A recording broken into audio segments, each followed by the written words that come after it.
Sifat-sifat fisikokimia terkait parameter obat diantaranya ada kelarutan, koefisien partisi, ikatan hidrogen, dan juga kompleksasi.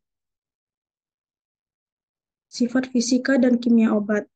Sifat fisika dan kimia ini merupakan dasar untuk menjelaskan aktivitas biologis karena secara sifat fisika dan kimia memegang peranan penting dalam menentukan metode yang tepat untuk formulasi suatu obat, sehingga didapatkan suatu sediaan yang efektif, stabil, dan juga aman.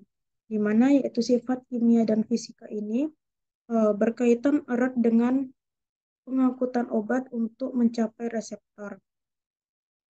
Sebelum mencapai reseptor, molekul-molekul obat ini harus melalui bermacam-macam membran, berinteraksi dengan senyawa-senyawa dalam cairan luar dan dalam sel serta biopolimer.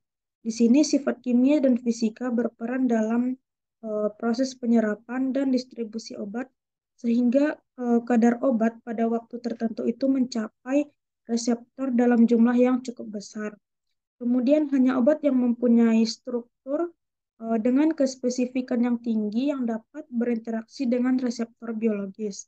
Oleh karena itu, sifat kimia dan fisika obat ini harus menunjang orientasi spesifik molekul pada permukaan reseptor, di mana bahan obat yang digunakan itu harus tetap stabil untuk jangka waktu yang panjang yang sesuai dengan yang telah ditentukan. Harus sesuai secara kimia dan fisika eh, dengan semua komponen-komponen lainnya dalam formulasi.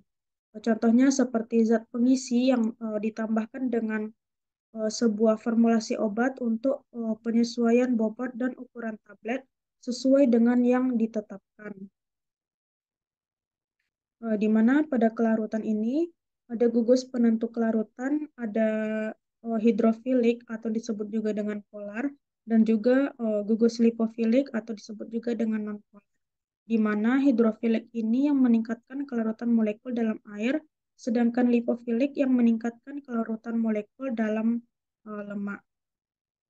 Kelarutan suatu senyawa itu tergantung pada sifat fisika kimia, zat pelarut, dan zat terlarutnya, temperatur, pH larutan, tekanan, dan juga tekanan untuk jumlah yang lebih kecil tergantung pada hal berbaginya zat terlarut. Di mana sifat kelarutan obat ini pada umumnya berhubungan dengan aktivitas biologis dan juga berhubungan erat dengan proses absorpsi obat. Hal ini penting karena intensitas aktivitas biologis obat itu tergantung pada derajat absorpsinya, di mana kelarutan itu merupakan sifat penting dari molekul obat karena obat hanya dapat berinteraksi dengan reseptor bila dalam bentuk larutan. Di mana di sini ada suatu contoh jurnal yang berjudul Peningkatan Kelarutan Fisetin dengan Teknik Kosolvensi, di mana fisetin ini adalah senyawa flavonoid yang memiliki eh, beragam aktivitas. Salah satunya adalah sebagai antioksidan. Dan juga fisetin ini memiliki kelarutan dan bioavailabilitas yang rendah sehingga penerapannya itu menjadi terbatas. Nah, di mana di sini dengan menggunakan teknik kosolvensi atau dengan eh, menggunakan berbagai macam pelarut atau pelarut campur, yaitu pelarut air, etanol, dan juga propilen glikol.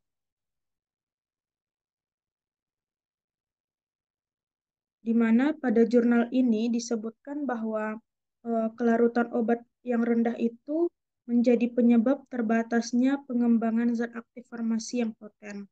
Obat-obat yang sukar larut menyebabkan laju disolusi yang rendah dalam cairan pencernaan, absorpsi terbatas, dan berpengaruh terhadap rendahnya ketersediaan hayati.